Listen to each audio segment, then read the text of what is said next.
Hello, everybody. My name is Matt Currin, and Hey, Tim Shropshire. What's going on, good people? yeah, that's it. So, listen, I'm so excited. Oh, yeah. You came over here and did this with me. Yeah, I yeah. just came to tell you. So, let me tell you a little bit of a story, a little background. So, I went to a men's group the other day, and we Yeah. had a special guest, a guy coming in to speak, and it was you. Yeah, that's cool. That's and cool. we didn't even know, and I don't know, you may not even remember this, but you walked in the door, and we were just both standing there. Yeah, you're the first person I spoke to. Oh, yeah. You're right. You're right. You're So right. we You're stood right you're over there, and I introduced myself to you. I didn't even know you were the speaker. See, I had no idea. I was playing it chill. Yeah, That's all. That's right. But it was pretty cool because I want to just tell you, and you and I talked about this a little bit. If you talk about two people that walk parallel lives, I mean, Right. I think you and I have Oh, walked yeah. parallel lives. Yeah. It's quite a To coincidence. the point this weekend, I learned something about you. I watched one of your videos, Uh-oh. and you were talking about your wife. Oh, yeah. Well, my wife's a nurse, too. Come on, brother. So tell everybody what just happened with your wife. Oh man, my wife just she took the boards on. She graduated from her program in December. Took the boards on last week. Found out she passed the boards, and we're looking like we're gonna be moving somewhere real soon. And she'll be starting somewhere, either Wilmington, There you go, Wilmington or Charlotte possibly. So so I got a nurse in the house. Yeah, that's right. It's really That's cool. right. So that's pretty cool. Yes, sir. So let's talk about parallel lives a little Oh, bit more. man, Because yeah. you talked about that day during the thing. You talked about, our steps being numbered. Oh yeah. Ordered steps is what God's been dealing with me on, and it was a pleasure to share, man. Yeah. Oh yeah. So tell me a little bit more about that story, and let's go back. Yes, when you started talking about your father and through college. because Oh, man. I think it's amazing. Just when I was thinking about the stories you were telling. Oh man, yeah. So for me, I played football in college, a school called North Carolina A&T State University, and I played linebacker. pride. Come on, you know about it. You did good too. You did good. That was good. Most people don't do well on the Aggie Pride. All right, but I dropped down from a 3.1 GPA to a 1.4 GPA, and I lost my scholarship. And rookie of the year, my freshman year, everything was going well. Didn't see an injury coming out of nowhere, and got injured on the field, and ended up injuring my grades. I couldn't handle the thought of not being able to play the sport that I love, and that got stripped away from me. And but I embraced a relationship with Jesus Christ in 2006, and I tied back to my father, more so him being there with me every step of the way. Yep. My dad's my hero, and still is to this day, and how he was there with me through again every step of the way, and how I am the man who I am today because I had a father in my life that always just showed me the ropes. I ended up getting my scholarship back after sitting out for a year, and then I was able to be a chaplain on the football team, and then end up recruiting for the school. And so I kind of tied in for my father, and it's just being, now I'm a father. I got two girls, and just found I got a boy on the way. Yeah. And so I'm like, what in the world? And so. But it just showing like a father's love and just being there and covering that child, even when that person, that child makes a mistake. Absolutely. Like I still got you, I still cover you. But the cool thing about it is when you match it with the relationship with Jesus Christ, that's what he does too. Absolutely. And he shares with you or shows you, I'll cover you no matter what happens in your life. I got your back. I know you will make mistakes, but I got you and I'll cover you. And it's beautiful. So when we talk about parallel lives, so I went to UNC Greensboro, which is right down the road. That's how I know Aggie Pride. We used to play against A&T a lot. But what ended up happening is that I had a 1.75 my first semester because I beat you I just a little didn't want to be there. Yeah, I mean, to be honest, I was a homeboy, a mama's boy, a daddy's boy, and then I left to go to college, and man, I don't know if I was ready.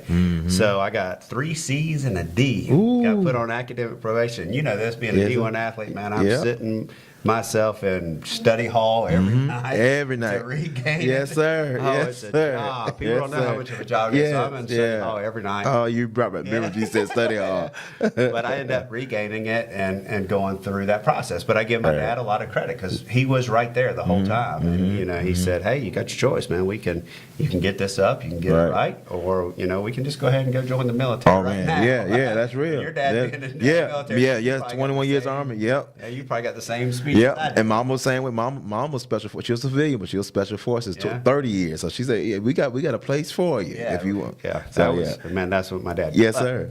But okay, so let's just jump ahead to one more thing, because I think this was so impactful to me, and we just got done talking about this. Right. But you had a friend. Oh yeah, best friend. Yeah. And talk about him, because I think you lost a friend and I lost a friend, and it really changed the trajectory of both of our lives. Oh man, everything about it. In high school, I played with a guy named Kevin Bradley, who was the the epitome of like just hard work, just that guy. And in 10th grade at maybe 198 pounds, this dude was already power cleaning 315. Yeah. He was a man child. He when he graduated was 6'1", wasn't the tallest guy, but just filled out. I mean, looked like the Hulk. Yeah. And so freshman year through senior year, I was playing my buddy, Kevin Bradley, and we were the only two to get Division I scholarships to go play football on the National Signing Day. We were the only two to sign scholarships that particular day. Oh, wow. Yeah. He was my workout partner, the one that got me to the size that not that I am now. I think chicken got me to where I am right now. But Biscuitville, Lord have mercy. But being from Fayetteville, being a linebacker, when you're 6 foot 230 pounds, that looks good. I mean, full of muscle. And I attribute that to having my workout partner, Kevin Bradley. Oh man, worked every single day together. And I went to A&T. He went to the University of Virginia, and after it just so happened in his second year, he got into academic probation. My second year, I got an academic probation. Ooh. He lost a scholarship.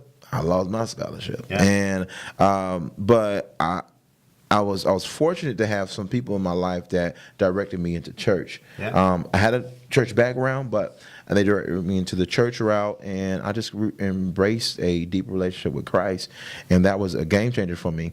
Unfortunately, the people that were surrounding Kevin weren't the most positive people. Yeah. And I think that had a lot to do with the ending of his life, because of people. Phenomenal parents, phenomenal family, but I just felt like there weren't the right people in his life during that particular time. That it wasn't healing for him, and so when I embraced those things there, I found a greater purpose than football. I found it in Christ. Yeah. He showed me comedy, showed me different things of that nature, and I felt that Kevin was still in search of just football, and I had the opportunity to, to say something to him and direct him, but I didn't. I just kind of like this. I didn't do my part, and that's why we talk about ordered steps. Right. If I knew that my steps were ordered, I would have took more of an advantage of saying, hey, Kev, hey, let's embrace a closer walk with Christ, or just. And so that thought process goes in your mind like, man, you probably were the person to say something to him and do. However, but long story short, Kevin dealt with some things, never could get back into football. I get a call one day, and they say, hey, Kevin's missing. And I'm like, what? Like, come on, man. Like, all right, what? Kev missing. And then you get a call the next day, and they're like, hey, they found Kev. I'm like, okay, cool. Okay, where was he at, man? They say, no, they found Kev. I said, what do you mean? And they said a single gunshot wound to the head. He was found in the woods. So my buddy Kevin took his life, and it rattled me more so when I got to his family, and I got to when I was at the church for the memorial. It really hit me right then, and it really showed me that this really could be Kevin up here speaking to my mom, talking about my legacy, and it's the other way around. And I said it then that day. I was like, I wish I could have said something. I wish I could have done something, but I just felt I wasn't bold enough to say it. And I said, from that day further, I will not live a life not being bold, especially bold about my faith. Absolutely. And because I'm fearful of just rubbing someone the wrong way about my faith, or not seeming cool because I'm talking about Jesus, and that just didn't seem popular, being a black kid from Fayetteville that plays football and you excel, and you just talk about, you like this Jesus freak. I ain't one of the coolest subjects and coolest people, so I just kind of felt like it was cooler to stay quiet, and when I realized it isn't, and so that was the game changer for me of living a life that was just bold and fearless. And so that's what. And then you telling your story about your friend and how it was a game changer. I think that was amazing. Yeah. So I'll just touch on mine real quick. But so many of you know that I lost my combat crew chief Clark Beatty on July 1st of 2009, or July 9th of 2001. Excuse me, I said it backwards. July 9th, 2001, and it was for a helicopter mishap, and where normally 90% of the time I was flying with them, and they had a 12-second human error, and I'll never forget, you had 3 Marines, sitting out, me and Gunnery Sergeant Collins, me and Sergeant Salah, sitting out on what was called the LHA deck 3 days later, watching them pull the helicopter out of the thing, and man, we were all crying, just sitting there crying, and I remember that I prayed right then, and I just said, God, I don't want this to happen again to anybody else, and so I made it my mission to go out and impact lives, and to really talk about decision making and how we can share our stories and share our experience and knowledge to help others. That's real. So that doesn't happen again. So there's not another Kevin, and there's not another Clark who pass away. Yeah, right. It didn't need to happen. Right. So true. So true. So you're into comedy. Oh yeah, that's the love, man. That's a love. That's a love. That's right. So tell us a little bit about that. Yeah, for me, man, I didn't grow up wanting to go into comedy at all. It was I just wanted to play football. Yeah. But in that year of losing my scholarship, I read my pastor's book, that the church I just had started going to, and he wrote a book called Understanding Your Divine Calling. And after reading that book, it kind of questioned me on a few things, and what I came up to was, hey, my theory for life is, or what I love and passionate about, is playing football and making people laugh. Yeah. I didn't see nothing else that I wanted to do. Now I could do other things, I had skill sets. I was willing to do all these other things, but I say, if I'm gonna be honest with myself, I just want to spend the rest of my life playing football and make people laugh. And if I could do that, cool. Now I realized I can't play football all my life. But I realized too, like, hey, I'm doing the football thing right now. I'm in college playing ball. But what's this thing about making people laugh? Like, how can I take it to the next level or do something with it? And God showed me this vision. I was in church one day, and I just broke into a vision during church service. And there was a lower deck of people in a theater, and then there was an upper deck of people in the theater. And then it showed me on stage holding the mic, wearing a nice suit. And I felt God just like telling me, that's what I want you to do, stand-up comedy. And I was like, yeah, right. And so I was like, nah, I ain't gonna do no, it was so clear and also undeniable. That's right. To where I couldn't shake it. I couldn't say, like, man, I didn't have that vision. And so I didn't know how I was gonna I didn't know how I was going to like go into stand up. If someone asked me now, like, how do you get into stand up? I was like, man, go to open mic, do you 5 minutes, work on a 2-minute set, and then kind of go from there. And I really didn't have that guidance. I really didn't know what to do. I didn't think about Googling. I didn't know Google was popular in 2006, but I didn't know if the Google how to do stand-up comedy. And literally, someone just asked me, like, "Hey, you're pretty funny, man. Host this event, or can you do stand-up for this event?" And I'm like, "Where is this come? Like, how did y'all hear the vision? Or see the vision too? Like, where y'all come from?" It was just so. That goes back to order steps. Yeah, that's right. And just all of a sudden, I just start getting these requests off of like one event, and then 2 people would ask me from that one, then 3 people would ask me from that one. It was just weird. Yeah, but I say weird at the moment, but I look at it as God ordering steps the whole time. And so it led into what we're doing now, where we'll be able to travel across the country and do stand-up comedy and still no agent. God knows when we need the show. I got a manager, and she does a phenomenal job, and it comes to right on time, and you're able to. And then we do videos now, and that really opens up doors to where we're able to just do this showcase what we do, and places that you never thought would recognize you, see you. So that's cool. So another thing about me is I'm a self-proclaimed comedian. You got it. So, you got it. So in the Marine Corps as a pilot, you get a call sign, right? So I think I'm funny, and I think everything else in the world is funny. So you do this thing called a kangaroo court, and basically your CO comes down and he's like, Matt Currin, your call sign will be, whatever, lieutenant or captain, whatever it was, Captain Currin. So I had two choices, and my two choices were I was going to be Giggles or Chuckles. And my CO came down and he's like, there is no way I'm having a Giggles in my squad. Come on. Chuckles. So, that's you. Yeah, that sounds better. That sounds better. Chuckles is the man. That'll work. Giggles, that was not going to flow. No. We ain't doing no Giggles. No, sir. No, sir.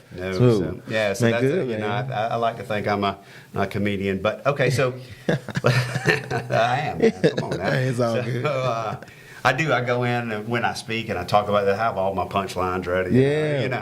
Humor takes it to the next level. Oh yeah. So let's talk about this, because you're doing some good things out there besides comedy. And this is kind of where it ties into Convene. And I think the mission of Convene. I felt God talking to me. I kept being told, go back to school, create communities. Let's create Convene Christians, because I truly think in today's time, man, with everything that's going on out there, and it's a tough world. With everything that's going on, but we need a place where we can bring Christians together.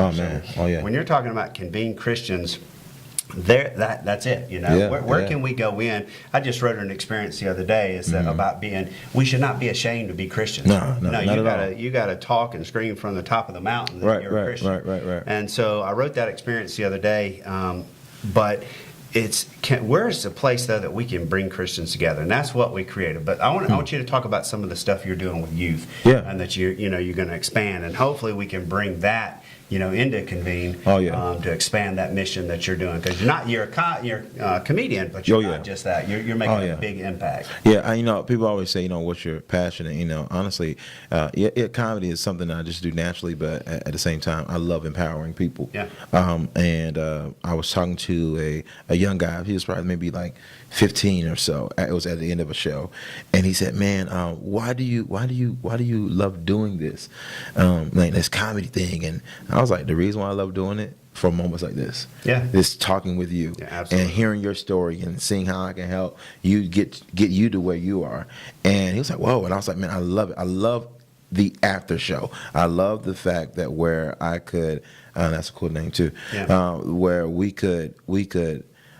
Just talk about life, and sometimes it's just more than a laugh. And so for me, a little bit of background too. Once I left out of college, I did college readiness for 5 years. So I did recruiting for A&T. Yeah, you did. And so I was in high schools and this and the third, and so I saw it for.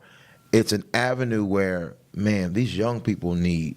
One, hope, yes, but also direction.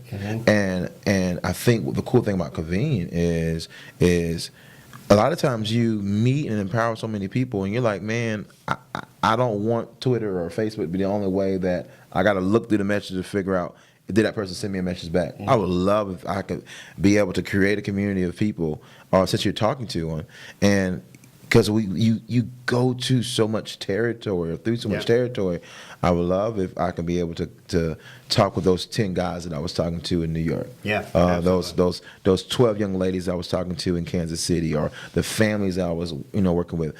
And I think this is a powerful tool to be able to allowing them to have access, and you have access to them. And then it's beautiful. But so for me, and all I do is pretty much empower students. FCA was a big part, Fellowship of Christian Athletes, and so I really want to get active. I don't know where we're going to move to, what city, but I'm gonna find one that's in that area, or if not, be able to go into high schools and work with students. One with identifying purpose, and helping them with calling and all that good stuff, and then encouraging them to be bold in their faith. That's a cool thing. And that's so important that we work with, our youth today, and really they need some leadership in a lot of ways. Sir. They really do. And in fact, I had the opportunity to go to the chancellor's reception. Oh, and then I cool. went to the A&T Delaware State Yeah. game. Oh, wow. You know about that. Yeah. You was holding it down. Yeah. Good. So, but that is an initiative. My friend Eric Hart that works over there, and I want to link you that'd two be up. cool, yeah. But they have that initiative. We're talking about that leadership initiative, and it's right in your wheelhouse of what you're doing and what you want to do. Yeah. And it's about teaching young men and women, leadership and making a difference moving forward. So, there's so much opportunity out there that we can bring people together. Oh, man. We can really, but there's nowhere great to do that. So that's what we've created here. So I am so excited about working with you on that, and hopefully we can do that. Not just here, not just at A&T, not just in Greensboro or Winston-Salem or Charlotte or Wilmington, wherever you end up, but let's do it everywhere. And you're becoming such an influencer out there. You really are, and your following is going like this, and going like this. That's a good thing. You better stay funny. I better stay. I better stay funny. I better stay funny. But you got such a powerful message that I think you can make a difference in so many people's lives. Man, cool, man. Appreciate it. And again, we got so much in common. We are both on the same mission to impact people's lives. We're both Christians. We both want to see it happen in a faith-based way. I'm excited for you, man. I tell you what, when we sat down, you spoke to me that day. Come on, man. And it's like it keeps happening. Like when I watched your video the other day, and you were talking about. Now hold on, before we get off, let's talk about how the story about how you pulled your wife off, man. You pulled a miracle right there. My wife is I'm not the best with words. My wife's from a little small town called London, England, and she came over here when she was like 16 to the States, and I was so nervous, and we met when we were around about 24, so met at our church. I was so nervous to meet her, and I at the time I didn't know she was British. I didn't know. I thought it was a little black girl from North Carolina. I thought she was a little country girl. That's what I thought, and just she opened them out and it messed me up. And so, my buddies, all they told me was her name was Esther, and I was like, "Ooh, that's a biblical name. We gonna be." I said, "That's my wife already." And I mean, look, I said, "You're right. We good to go." And so I was excited to meet her, and so I was so nervous, and I approached her, and only information I had was her name was Esther. So I was like, hey Esther, how you doing? What's your name? And I was so nervous. But it was so cool. She didn't hear how nervous I was. But her voice, her accent, man. She says, "Hello, my name is Esther." I said, "Really, Esther?" And I said, "Where you from?"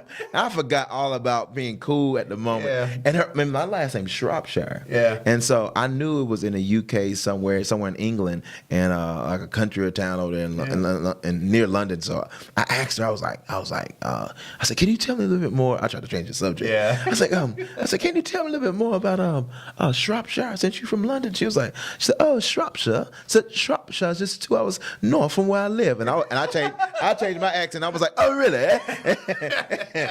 But I tell you, we've been talking ever since May the 21st, 2006. So she's my game changer, man. But I'm proud of her, man. She's getting ready to have a next child and 3 kids. Three kids and making it through nursing school. That's not easy, man. What, brother? That is not easy. So you should be proud of. Yeah, man, that's my buddy. That's a good thing. Well, look, man, I truly appreciate you being here. You know it, man. I am so glad you came over. I look forward to working with you even more. We'll get with my buddy Eric over there. Yeah, that'd be great to meet him. Great. I mean, that's your alma mater. Oh, yes, sir. I got to have my Aggie pride going on, man. That's right. So let's make some good things happen. I mean, I'm excited, man. You're already making great things happen, but now we got the community. I love what you're doing. I love what you're doing. It's very impactful, and thank you for thinking that way, because it's needed, and especially with. The internet is such a powerhouse, and there's so many things that you feel like because it's so big and so many things are dominant, you don't think that there's a new place in the internet. You got the Googles, you got the Amazons, you got the Facebook, you got the Twitter, you got the Instagram, and you sometimes just lean to them as being your main source of doing everything. And so for you to be the courageous guy to let's get up in the mix and be just as strong, and to find a gap. Yeah, that's right. and to do it. So I commend you, man. That's really cool, man. Well, tell everybody out there where they can follow you. Yeah. So first place is my friend always says you can follow me, but just not in your car. Yeah. That's my whole girl always says that. But I'm on Facebook, Tim Shropshire Comedy on all platforms at Tim Shropshire Comedy. You put that in, you'll find me. So Facebook, Twitter, Instagram. Website is timshropcomedy.com, and we put out weekly videos and try to keep it going. We've been growing strong. When I started on Facebook, I just had 3,000 followers, and then we started putting out some funny videos, and now we're over 107,000 followers, you name it, and then with 50 million views online, and so we try to keep you laughing and try to get you in trouble at work. Yeah, we just want to tell you that's for sure. That's it, man. So that's all we do. So, and you will see him coming to Convene Christians. Oh yeah, You know, here real soon. We're gonna get some groups up and running. We're gonna try to impact those lives. So man, that'd be nice. Keep doing the Lord's work. I got to, bro. We're here to do. And so, hey, I appreciate you watching. Make sure to follow him. Follow us on convenecommunities.com. Oh yeah. And we look forward to working with you. You know what, man? Bless you, dude. Appreciate it. You know. You too.